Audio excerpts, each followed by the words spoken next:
Hello guys, welcome back to another video.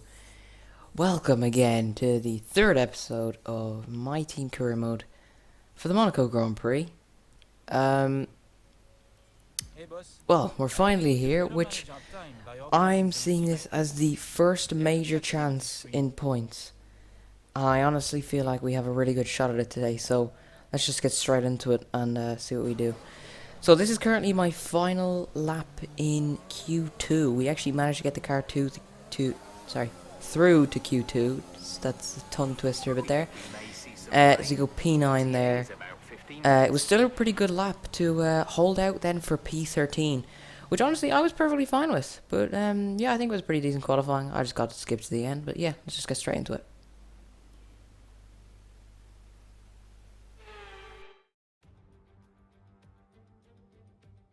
Formula One returns to Monte Carlo once again today, home to the world-famous Monte Carlo Casino, first opened in 1863.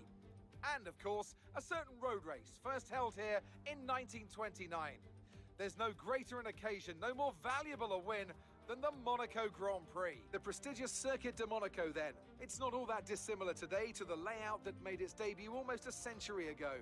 It's 2 miles and 19 corners through the streets of Monte Carlo, and although the average lap speed of around 93 miles per hour is the lowest of the season, the tiny margins for error make it the natural habitat of the safety car. And as always, a man with plenty of racing experience joins me in the commentary box. Today it's Anthony Davidson. Tell me, Ant, you're no stranger to surviving the melee of turn 1, so how do you keep out of trouble when there's so much going on around you? Well, the throttle goes both ways, Crofty. You've got to have the discipline not to try and win the race on the first lap, so always be prepared to lift early and give those around you more space. Trying to be the last of the late breakers with half a dozen cars around you may pay off from time to time, but it's also a great way to lose your front wing. Let's run you through the driver grid order for today's exciting race. Sergio Perez will lead us away from pole position, and it's Lewis Hamilton alongside. Considering the rest of the grid, we have Verstappen, Bottas, Lando Norris and Sainz, Ricciardo, Leclerc, Vettel and Fernando Alonso, Gasly, Tsunoda, Mr. Monaco and Stroll, Ocon, Mick Schumacher, Christian Lundgaard and George Russell, Mazepin, Raikkonen, Giovinazzi and Nicholas Latifi. Which of these talented drivers will come out on top today? And there you have it. That was the grid. So P13.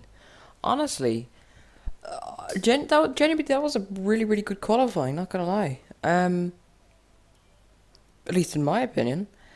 But like, yeah, best qualifying of the season so far. I knew there was gonna be good things were gonna come around in Monaco as I was deciding between which strategy.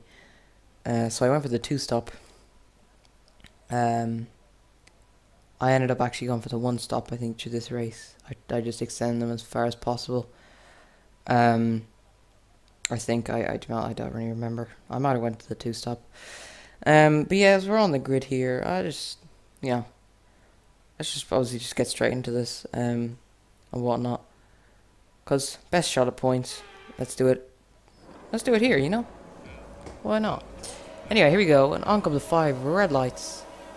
And away we go for the Monaco Grand Prix. It's actually a really good start as we're already past Yuki Tsunoda and then past up the inside of Pierre Gasly as well, which we couldn't just get past. A little bit of oversteer there too. But honestly, that was a brilliant start there. Already up into P12. Only one position so far, but you know, it's still a brilliant start. Any positions made up. It's a big dive bomb there on Pierre Gasly. He broke so early. So, well, I had no other choice other than to basically avoid it, and avoiding it gave me an overtake. So, you know, I was fine with that. And it was honestly a brilliant first lap.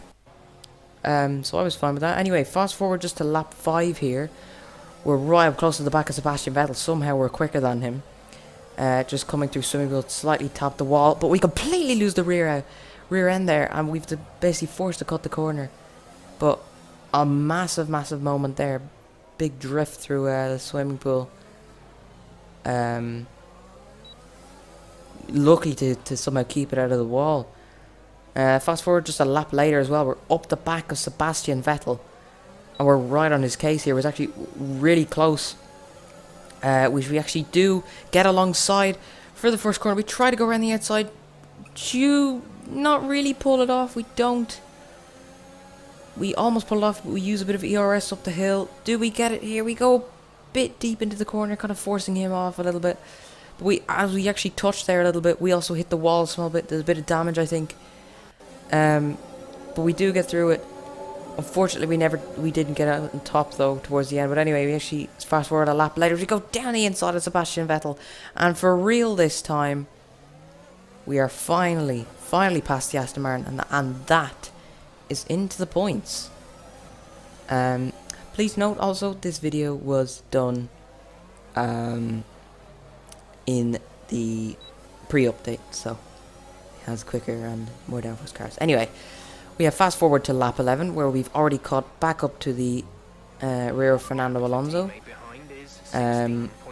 So we actually could have a pretty decent overtake here on our hands. We just need to get close enough and whatnot, which we already are close enough, so there could be a potential here if we get a good exit down towards Mirbo, which we do, and we do go for it down the inside on Fernando Alonso, because we slightly tap off the wall there. As we're again still side by side, but Alonso just comes out on top as he's completely squeezed us there. No room left to try keep it around the outside, so we are forced to stay in P10 just for the time being. But we could always just, there's still other ways to get past him. Just not happening yet, as we still have to stay behind them for the Nova chicane. As we actually do get a bit of a run here at the back. Do we go up the inside at the back? We do go for it, and it does somehow work out through side by side through the back. We somehow end up making that work, but I don't know why I put all the work through that, because he just ended up pitting. It's fast forward to lap 26. Literally nothing else happened as we finally go into the pits. We do go in the one stop actually. I think. But yeah, we basically fast forward. There was nothing else entertaining about the race here. So just into the pits. As for some reason they changed my front wing. Yes, there was a lot of understeer, but I feel like I was managing it perfectly fine. And this causes us to fall outside the points positions. Because of that, we fall outside the points positions, and now there's a high risk of not getting points now. There's still over 13 laps to go, but it's a big risk now with that, unfortunately. But as we've actually just set, we're actually going purple here, so potentially actually on for the fastest lap, as we seem to be lapping quicker than everyone else. I decided to go for the softs with about 13 laps to go, I think it was. They were quite worn towards the end, but we got through it. As there we actually do set the fastest lap. There's my name up there, and we do manage to get the fastest lap, so that's going to be an extra point, but we need to get inside the top 10 if we want it. So we're up to the back. Fast forward now to lap 31. We're up at the back of Yuki Tsunoda. I was honestly desperate for this. I needed this. I wanted this. And again, if it was going to be any place, it would be here. As we go as we just go over the curb there a little bit, kind of cutting it a little bit, but it was okay. As Tsunoda gets a massive moment there, big oversteer. As so do we there again, but not as extreme as the last one. We actually try go around the outside of Tsunoda. He does not leave space for us to go around, so he covers it off and whatnot. So we're forced to try on the next lap, and we're slowly running out of laps here though. We gotta get this done quick, or else we are not gonna be scoring any points. At least if we get past him, we're guaranteed at least a point. If the fast lap ends up getting taken off us, but fast forward now just to lap 32. Coming through the middle sector now as well. As we're again really close to Tsunoda, but it's not close enough. If we're gonna try go for a move down here, all we can do is gain on him through the tunnel, back bursting out into the light. as we've gone over, as we've actually completely cut the corner there. As I saw no space, but we do manage to get alongside him in the process just because we go round the outside of the back. And yes, we are into the points here at Monaco, and we could be scoring the team's and myself's first points, which we do end up doing. We just hold. He actually, Sonoda end up retiring along with a few others. We do manage to hold everyone off. Vettel also had a bit of a challenge behind us. Softs wore off, but we were just a-okay. And there you have it. We were point scorers in Monaco. Okay, pick up rubber and bring it home.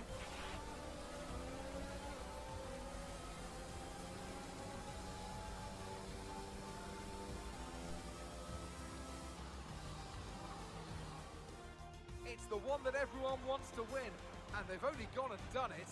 What a fantastic result here at Monaco. Anthony Davidson, how do you think they were able to set themselves apart today? Well, you know what they say, to finish first you have to finish. And that fact was clear today, with lots of retirements having a big effect on the outcome of the race. As a driver, you tend to keep reliability concerns to the back of your mind and just focus on what's in front of you. But for the teams, races like this can be very stressful. Red Bull put up an outstanding fight for the front position today, and it's great to see it paid off for them. They do so much for the sport that you can't help but be delighted by today's race win.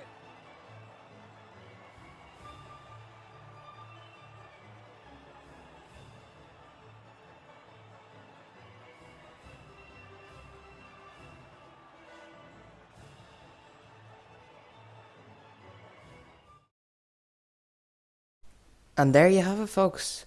Sergio Perez wins the Monaco Grand Prix, but we managed to score our first points. We get 2 points, obviously, with the extra fastest lap, extra point for the fastest lap. I was really happy with that. I was really hoping to get some points today. And well, there you go. You know, we weren't disappointed, were we? We did manage to score points. Honestly, it was brilliant. But yeah, that's about it though. Thank you all guys for sticking around to the end and watching. And hope you enjoy the My Team series so far. If you want to watch it even more, just keep requesting it and it will keep coming. But anyway, for now, I'll see you guys in the next one. Like, subscribe. See you guys. Goodbye.